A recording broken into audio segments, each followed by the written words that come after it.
आप सभी को नमस्कार। एक बार फिर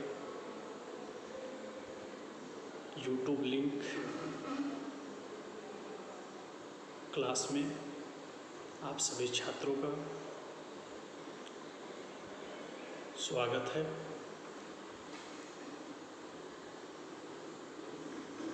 इससे पहले जो वीडियो आपको उपलब्ध कराया गया है उसमें वाचन शिक्षण की विधियां के बारे में हम लोग डिस्कस कर रहे थे।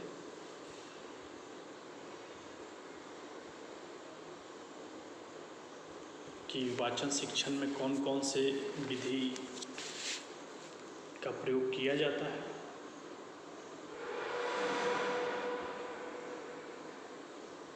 जिसमें 2 विधि का वर्णन वीडियो पार्ट 1 में कर दिया गया है। नंबर फर्स्ट देखो और कहो विधि, और सेकंड अक्षर बोध विधि, लुक एंड से मेथड और अल्फ़ाबेट मेथड के बारे में डिस्कस किया जा चुका है। इसके बाद अगला जो हम मेथड का प्रयोग करते हैं वाचन शिक्षण के लिए, उसमें सहचर्य विधि, उसमें हम लोग सहचर्य विधि अर्थात एसोसिएट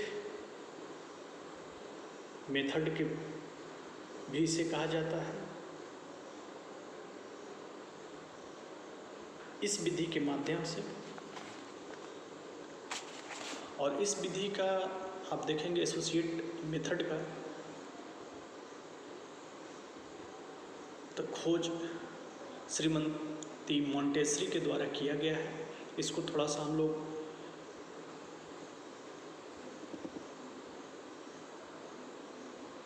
छोटे बच्चों पे इस विधि का खेल खेल में अधिक प्रयोग करते हैं।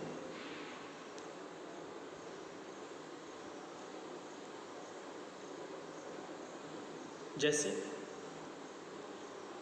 आप देखेंगे छोटे बच्चों को अगर कि ए से एप्पल सिखाया जा रहा है, बी से बनाना, सी से कैट, तो उसमें उसके इमेज के माध्यम से भी बच्चों को बताने का प्रयास किया, मतलब एसोसिएट करके, सहचर्य जिसको आप कह सकते हैं, एसोसिएट करना कि ए फॉर एप्पल अगर कि हो रहा है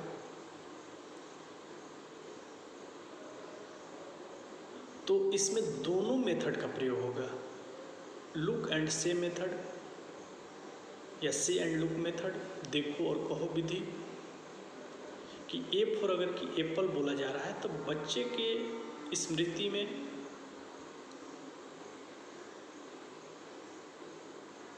बच्चे के मेमोरी में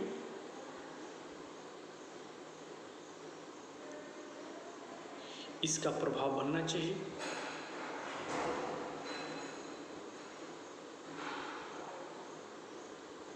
कि A for apple, B for banana या C for cat, D for dog. तो इस तरह से उनके स्मृति स्तर या स्मृति पे इस बात का भी प्रभाव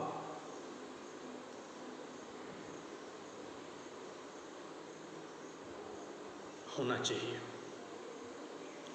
उसके बाद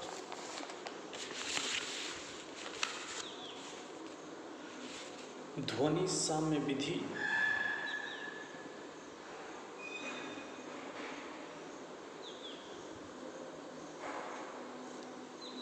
के बारे में भी या ध्वनि साम्य विधि के माध्यम से भी वाचन शिक्षण का प्रमुख विधि है। संगति विधि, भाषा शिक्षण की यंत्र विधि, ये सभी विधियाँ, उपरोक्त सभी विधियाँ वाचन शिक्षण के लिए महत्वपूर्ण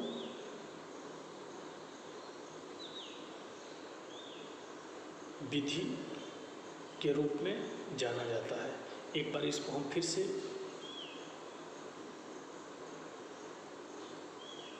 पुनरावृत्ति करने का या रिपीट करने का प्रयास करेंगे। देखो और कहो विधि, अक्षर बोध विधि, सहचर्य विधि, ध्वनि साम्य विधि,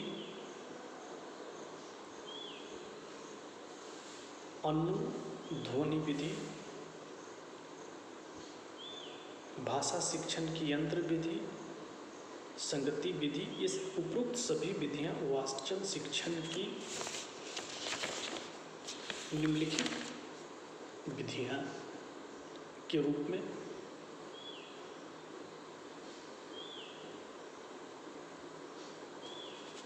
वर्णित हैं।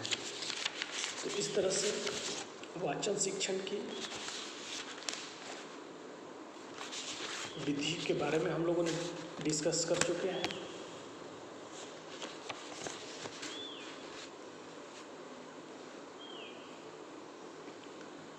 इसके आगे जो इम्पोर्टेंट टॉपिक है, टाइप्स ऑफ रीडिंग, वाचन के प्रकार, वाचन के कितने प्रकार होते हैं, इसके बारे में भी हम डिस्कस करेंगे। तो वाचन के वर्गीकरण या प्रकार के बारे में हम जब देखते हैं या टाइप्स ऑफ रीडिंग, तो वाचन मुख्य रूप से दो भागों में विभाजित किया जाता है। वाचन को कितने भागों में विभाजित किया जाता है? तो मुख्य रूप से दो भागों में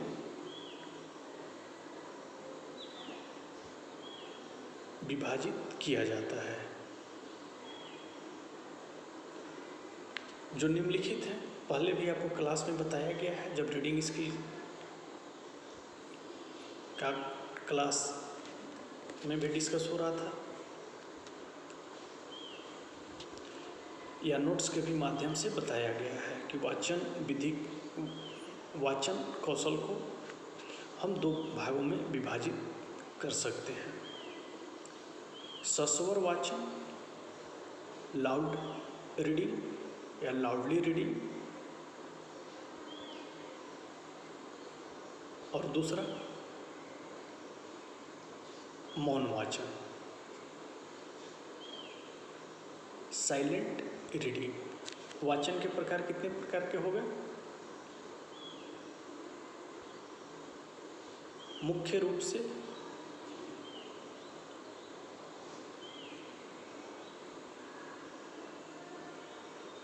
दो प्रकार के वाचन के प्रकार हुए। ये इम्पोर्टेंट है, थोड़ा सा आप लोग इसको ध्यान से देखिएगा कि वाचन को मुख्य रूप से दो भागों में बांट सकते हैं। सस्वर वाचन, लाउडली रीडिंग, और मौन वाचन, साइलेंट रीडिंग। अगर कि दोनों वाचन के बारे में आप सभी छात्र भली भांति परिचित होंगे, चूँकि हम रीडिंग के प्रकार या वाचन के प्रकार में जाते हैं, तो यही दो भाग सबसे महत्वपूर्ण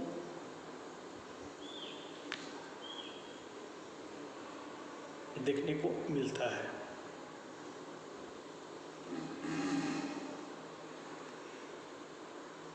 लाउडली रीडिंग और साइलेंट रीडिंग। इसका अगर की परिभाषा दिया जाए तो परिभाषा आप सभी परिचित होंगे।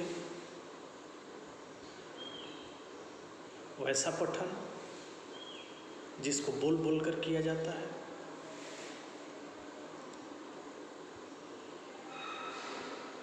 उसे हम सस्वर वाचन या लाउडली रीडिंग कहते हैं। और मौन वाचन जो अपने मन में मौन होकर बातों को पढ़ा जाए, उसी को हम लोग मौन वाचन के नाम से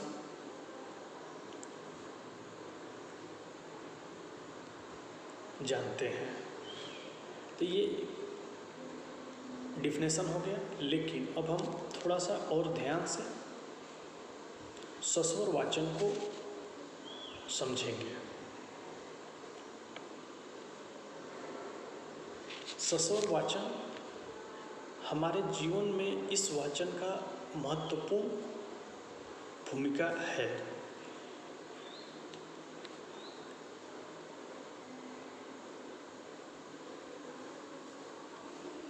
जीवन के हर पग पर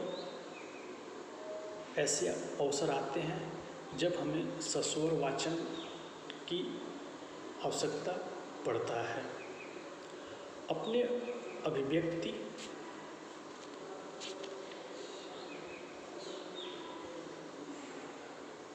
अपने विचारों या भावों को दूसरे व्यक्ति तक पहुंचाने के लिए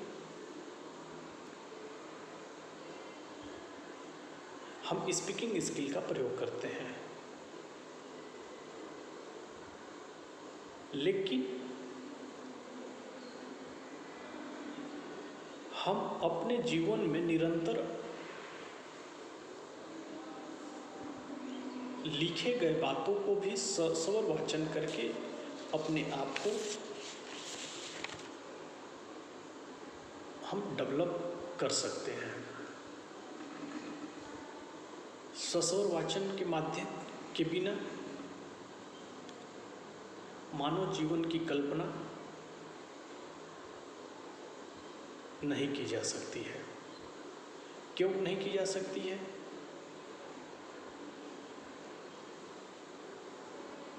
प्रश्न ये भी बनता है कि मानव जीवन की कल्पना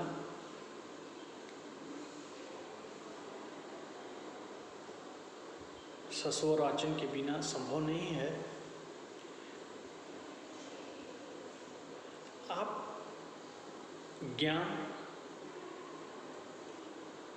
संचार, जानकारी का जब ट्रांसफॉर्मेशन करते हैं, हस्तांतरण करते हैं एक पीढ़ी से दूसरे पीढ़ी तक, तो वहाँ हम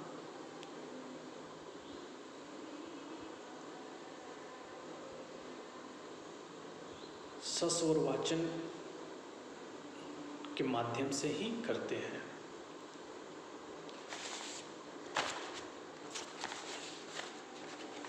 सस्वर वाचन की कुछ विशेषताएं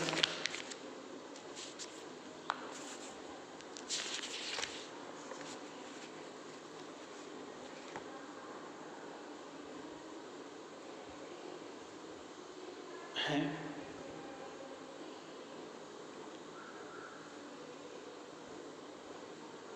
जो इस प्रकार से हैं।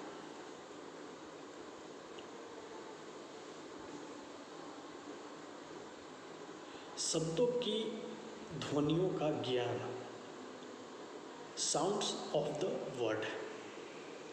जो सस्वर वाचन लाउडली रीडिंग की महत्वपूर्ण विशेषता है।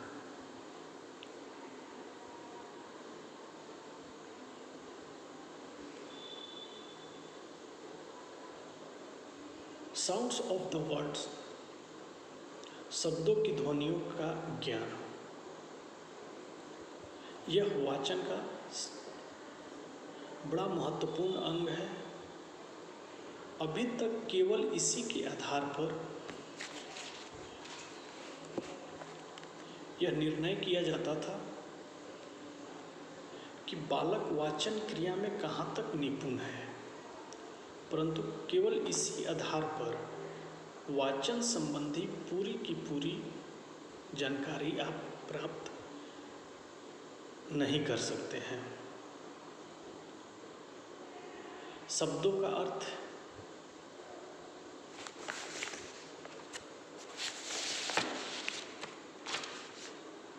मीनिंग ऑफ द वर्ड्स,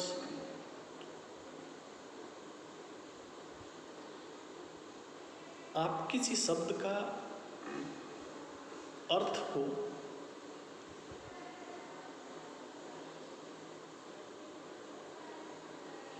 कितने अच्छे तरीके से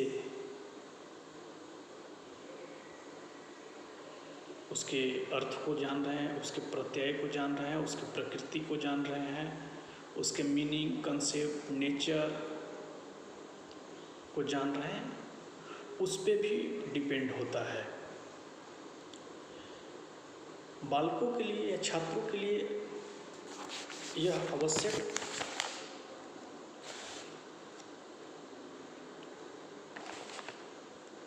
है कि वह शब्दों का ठीक ठाक उच्चारण, यहाँ शब्द आप समझिएगा, क्योंकि हम ठीक ठाक किस परिस्थिति में ले रहे हैं।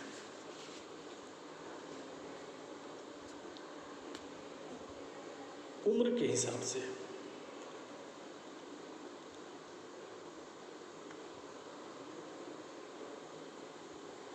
उम्र के हिसाब से ठीक ठाक उच्चारण कर सके। शब्दों को पढ़ाते समय उन अर्थों को भी बता, या शब्द को पढ़ते समय उसके अर्थों को समझ सके।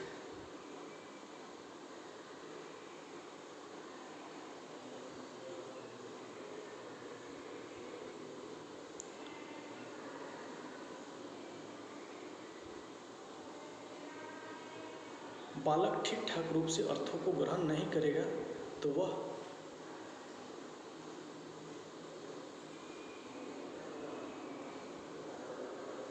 पाठ में उसकी रुचि नहीं जगेगी। इसलिए मीनिंग ऑफ द वर्ड्स, शब्दों का अर्थ वह जान सके। तीसरा जो विशेषता है,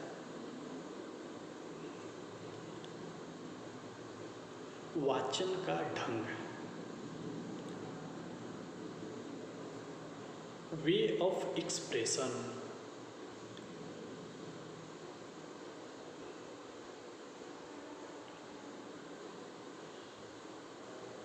वाचन के संबंध में एक विशेषता यह भी बताया गया है कि बालकों ने मनोरंजन को किस प्रकार से पढ़ा है, उसका वे ऑफ एक्सप्रेशन, उसके भावों की अभिव्यक्ति किस प्रकार से हो रही है।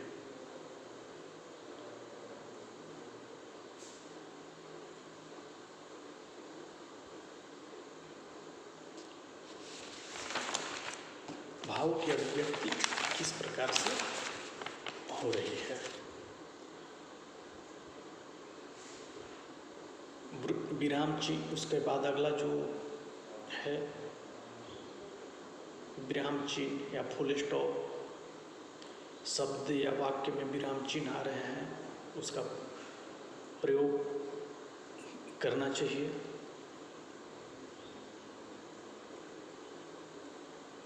आपके सस्वर वाचन में, लाउडली रीडिंग में क्लैरिटी होना चाहिए। आपका जो उच्चारण, प्रोनाउंसिएशन हो रहा है, उसमें स्पष्टता दिखनी चाहिए। अगर कि आप अस्पष्ट रूप से सस्वर वाचन करेंगे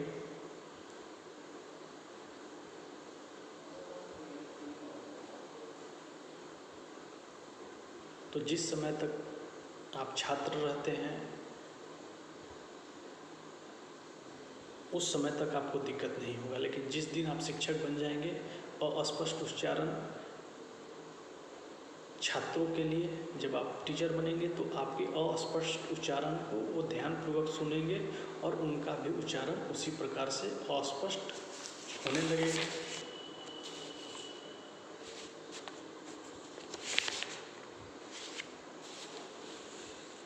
और लास्ट जो पॉइंट है सस्वर वाचन के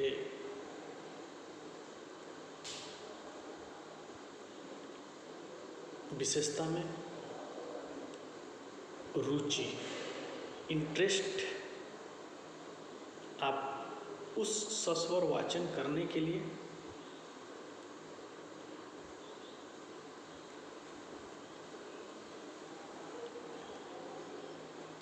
कितना रुचि से उस पाठ को या उस टॉपिक को या उस प्रकरण को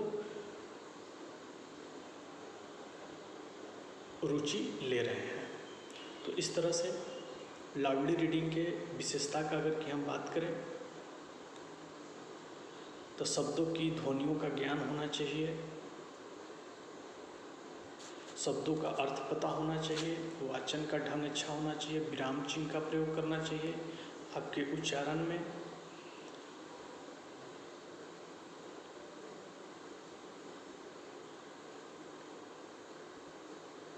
स्पष्टता या क्लैरिटी होनी चाहिए,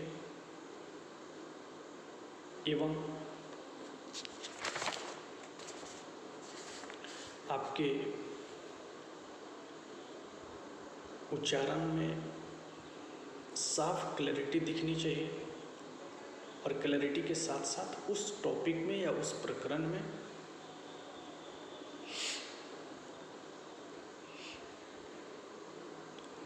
इंटरेस्ट भी होनी चाहिए। तो इस तरह से सस्वर वाचन के इतने विशेषता है। उसके बाद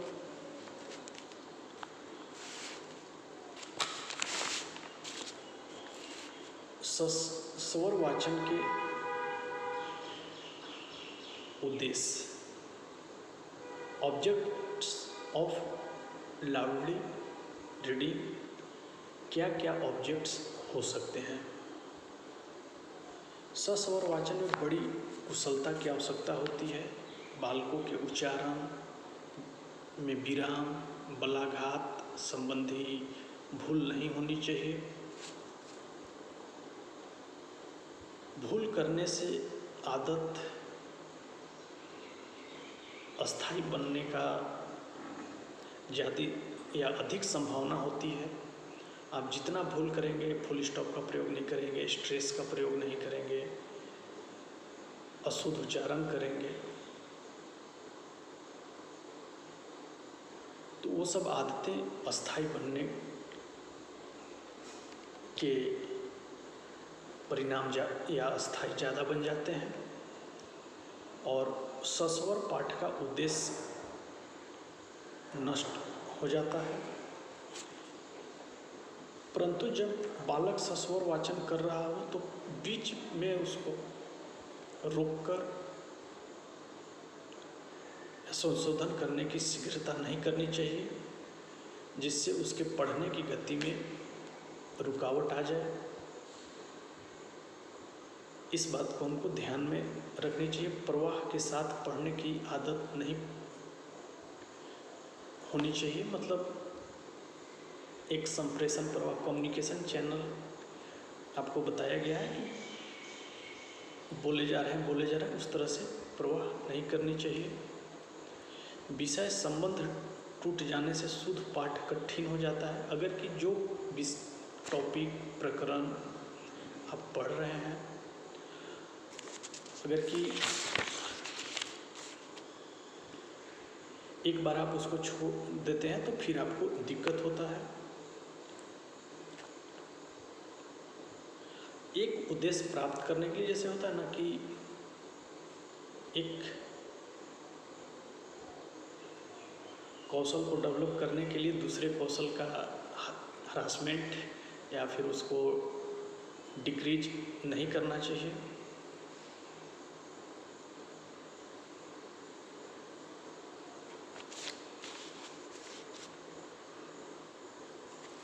शुद्ध एवं स्पष्ट उच्चारण के साथ पढ़ना चाहिए। ध्वनियों के शुद्धता का भी ध्यान रखना चाहिए जिससे आपका उच्चारण अच्छा हो। विराम आदि चिन्हों का समुचित ध्यान रखना चाहिए, जैसे विराम कहाँ है, फुल स्टॉप कहाँ है, उसको सस्वर वाचन करते समय हम सभी को इस बात का ध्यान रखना चाहिए। उचित बल और आरोह अवरोह के साथ पढ़ना चाहिए। आपके ध्वनि का जो बल होना चाहिए उचित इंक्रीज या डिक्रीज, मतलब ऐसा नहीं कि एक ही स्थिति में हम सस्वर वाचन करते जा रहे हैं। उसके लिए आपको शब्दों का उतार चढ़ाव, आरोह अवरोह रखना चाहिए। उसके बाद श्रोताओं के अनुसार अपने वाणी को नियंत्रित करते रहना चाहिए। जब आप सस्वर वाचन कर रहे हैं, क्लास में 2 बच्चे हैं, पूरे एनर्जी के साथ बोले जा रहे हैं, उस परिस्थिति में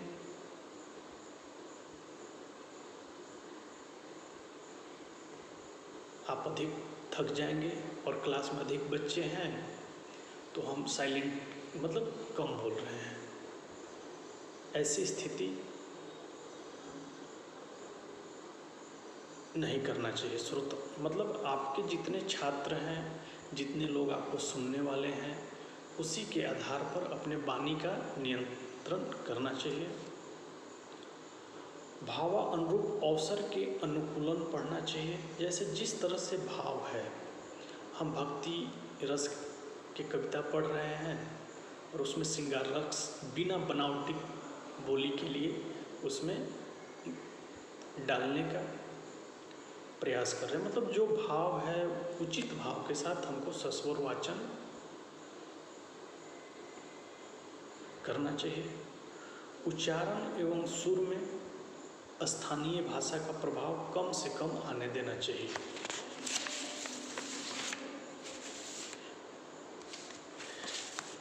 जैसे जब आप उच्चारण करते हैं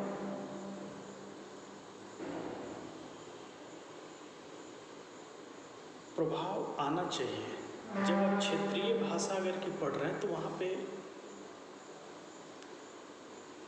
स्थानीय भाषा का प्रभाव उस पर पड़ेगा। लेकिन अगर कि हिंदी भाषा आप बोल रहे हैं या हिंदी भाषा का सस्वर वाचन कर रहे हैं तो उस समय क्षेत्रीय भाषा का या स्थानीय भाषा का प्रभाव आपके सस्वर वाचन में कम से कम आना चाहिए। तो इस तरह से सस्वर वाचन के ये सारे उद्देश्य हैं। उसके बाद सस्वर वाचन के भी कुछ विधियां निम्नलिखित हैं। भिन्न भिन्न शिक्षा शास्त्रियों और मनोवैज्ञानिकों ने वाचन के संबंध में कई प्रकार के अनुसंधान किए। उसके बाद शिक्षण जगत में कई विधियां भी प्रचलित हैं। कुछ विधि जो आपका वाचन कौशल में विधियां प्रयोग होती हैं, वही विधि सस्वर वाचन के भी विधियां सामान्य हैं। जैसे जो विधि सस्वर वाचन के लिए प्रसिद्ध है, स्वरोच्चर विधि, फोनिक एंड फोनेटिक्स मेथड, स्वरोच्चर विधि, देखो और कहो विधि, लुक एंड से मेथड, अक्षर बोध विधि, अल्फाबेट मेथड, एसोसिएट मेथड, साहचर्य विधि, अनुकरण विधि अर्थात एडॉप्टेशन मेथड,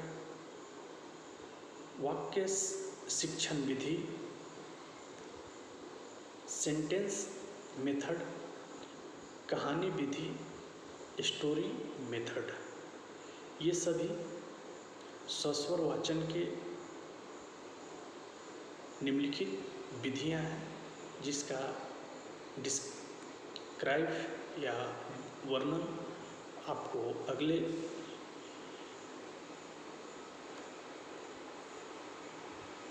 वीडियो में